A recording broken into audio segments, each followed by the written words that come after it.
মুহূর্তে কারগিল চলে যায় সরাসরি সুকান্ত মুখোপাধ্যায় আমাদের সঙ্গে। Sukanta, latest update.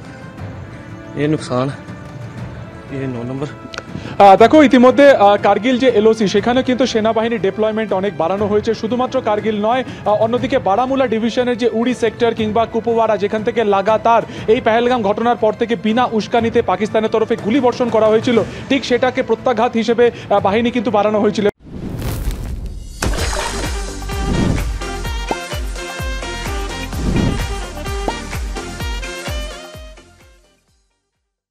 এবং আজকে প্রায় দুটোর কিছু পরে এই অপারেশন সিন্দুর এক্সিকিউট করার পর থেকে প্রত্যেকটা জায়গাতে কিন্তু বাহিনী অনেক বাড়ানো হয়েছে। গতকালকে আমরা কারগিলের বাটালিক সেক্টরে গিয়েছিলাম, তার আগে দ্রাস সেক্টরে গেছিলাম, যেখানে 1999 সালে যুদ্ধ হয়েছিল। সেক্ষেত্রে এই যে এলওসি লাগোয়া যে সমস্ত গ্রাম রয়েছে, সমস্ত বাসিন্দাদের কিন্তু আমরা দেখেছি গতকালকেই কিন্তু গতকাল বা তার আগে থেকে কিন্তু একটা সতর্কতামূলক ডিস্টেন্সে তাদেরকে সরে যেতে বলা হয়েছিল। বাংকার করা হয়েছে, সেই বাংকারের ছবিও আমরা দেখিয়েছি, যেখানে তারা আশ্রয়ও নিয়েছেন। এবং লাগাতার এই যে গোটা উপত্যকা জুড়ে এই অপারেশনের পরে একটা খুব অত্যন্ত স্পর্শকাতর বিষয় হয়ে রয়েছে বা একটা অ্যালার্ট জারি হয়ে রয়েছে, সেই কথা মাথায় রেখে কিন্তু ক্রমাগত বাহিনী বাড়ানো হচ্ছে প্রত্যেকটা এলওসিতে। আজকে আমরা দেখলাম যে গতকাল রাত্রেবেলাতে দুটোর কিছু পরে এয়ার স্ট্রাইক করা হলো, তার নেপথ্যে কিন্তু একটা সুপরিকল্পনা ছিল।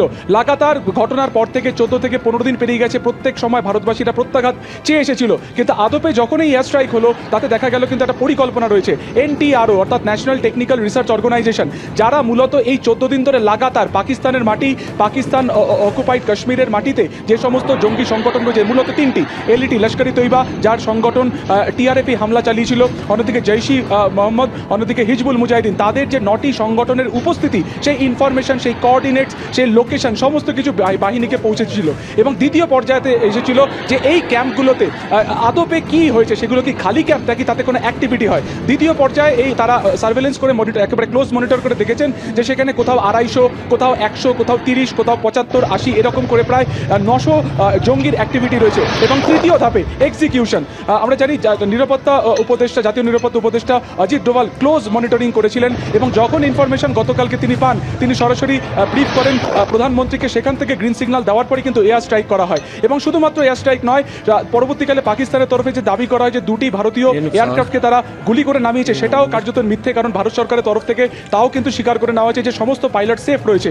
ইতিমধ্যে শ্রীনগর এয়ারপোর্ট ক্লোজ করে দেওয়া হয়েছে, লে এয়ারপোর্ট ক্লোজ করে দেওয়া হয়েছে, সেখানে আজকে 12টা পর্যন্ত, পরবর্তী নির্দেশ না আসা পর্যন্ত এয়ার ইন্ডিয়া তরফে সমস্ত ফ্লাইট ওঠানামা বন্ধ করেছে।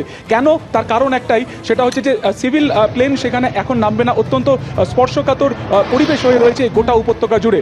এবং পাশাপাশি যখন এই প্রত্যাঘাত হয়, তার পাশাপাশি কিন্তু পাকিস্তান বরাবর তার গুলিবর্ষণ করে বা এয়ারক্রাফটের মাধ্যমে কোনো কিছু অ্যাক্টিভিটি করার চেষ্টা করে। আজকে আমরা দেখলাম যে প্রত্যাঘাতের পরে ভারত কিন্তু দ্বিতীয় যে ধাপ, সেটাকে অত্যন্ত সুচারুভাবে রেখেছিল, তার এয়ার ডিফেন্স সিস্টেমকে অ্যাক্টিভেট রেখেছিল, যার মাধ্যমে যে মুহূর্তে কাশ্মীরের আকাশে পাকিস্তানের JF-17 দেখা যায়, সেই এয়ারক্রাফটকে গুলি করে নামানো হয়। অর্থাৎ সুচারু পরিকল্পনা, সেটাকে মনিটরিং করা বা সার্ভেলেন্স করা, সেটাকে এক্সিকিউশন করা এবং জঙ্গি ঘাঁটিকে সুচারুভাবে বিনাশ করার পরে পরবর্তী যে স্টেপ, অর্থাৎ পাল্টা নিজেদেরকে প্রোটেক্ট করা, কারণ বহু পর্যটক উপত্যকাতে রয়েছে, বহু সাধারণ মানুষ উপত্যকাতে রয়েছে, তাদের যে নিরাপত্তা সেটাকে সুনিশ্চিত করার যে প্ল্যানিং, এই 14 দিন ধরে লাগাতার, এই 14 দিন ধরে সেই পরিকল্পনা কিন্তু করে এসেছে সেনাবাহিনী। এবং যেটা তোমাকে আগেও বললাম, এলওসি কারগিল, যেখানে 26 বছর আগে পর্যদস্ত হয়েছিল পাকিস্তান, এছাড়া অন্যান্য এলওসি যে সেক্টর রয়েছে, প্রত্যেকটা জায়গাতে কিন্তু বাহিনীর অ্যাক্টিভিটি বাড়ানো হয়েছে, সেখানে কিন্তু হেভি ডেপ্লয়মেন্ট এই মুহূর্তে রয়েছে। একেবারেই সুকান্ত, ধন্যবাদ।